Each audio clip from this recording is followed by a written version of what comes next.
Bienvenue dans Crunch Time. Qu'il s'agisse de définir un métier ou d'expliquer un terme technique, grâce à Crunch Time, les mots du développement de jeux vidéo n'auront plus de secret pour vous. On a déjà parlé dans Crunch Time du métier de producer.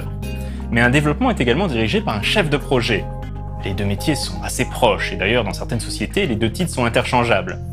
Chaque studio de développement a ses habitudes et sa propre définition d'un poste, donc les descriptions que l'on donne dans Crunch Time ne colleront pas forcément à 100% de la réalité de chaque société de jeux vidéo.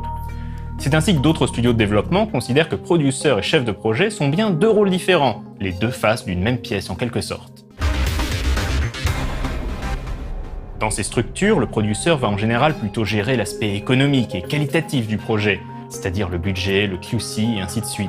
Tandis que le chef de projet sera davantage dans l'opérationnel et la logistique. Il s'occupera du staffing, de déterminer le contenu des milestones ou des sprints dans le cas d'un développement agile, et de motiver les équipes sur le terrain. Pour employer une métaphore routière, le producteur s'occupe de faire le plein d'essence, mais le chef de projet établit le plan de route.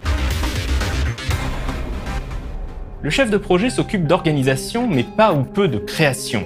Il n'aura pas autorité sur le scénario ou la direction artistique. Ça, ce sera plutôt le rôle du directeur créatif, même si évidemment le chef de projet pourra donner son avis. Le chef de projet n'est en général pas à l'origine de la vision créative du projet, mais il aura à cœur de faire en sorte que cette vision soit respectée tout au long du développement.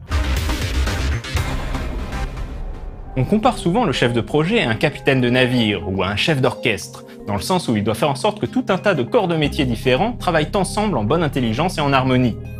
Une part non négligeable de son métier est la gestion de l'aspect humain. Il ne s'agit pas uniquement de garder un œil sur un calendrier, gérer des tableaux Excel et faire des estimations de man-months. Il devra être au contact et à l'écoute des équipes, anticiper les problèmes, apaiser les conflits et faire en sorte que chacun ait une mission et des objectifs clairs. Il sera aussi bien souvent le représentant de l'équipe lorsqu'il s'agira de présenter le projet au patron de la société ou à l'éditeur dans le cas d'un développement third party. Il ne s'agit donc pas uniquement d'être un gestionnaire rigoureux, il faut également savoir communiquer tant à l'intérieur qu'à l'extérieur de l'équipe de développement.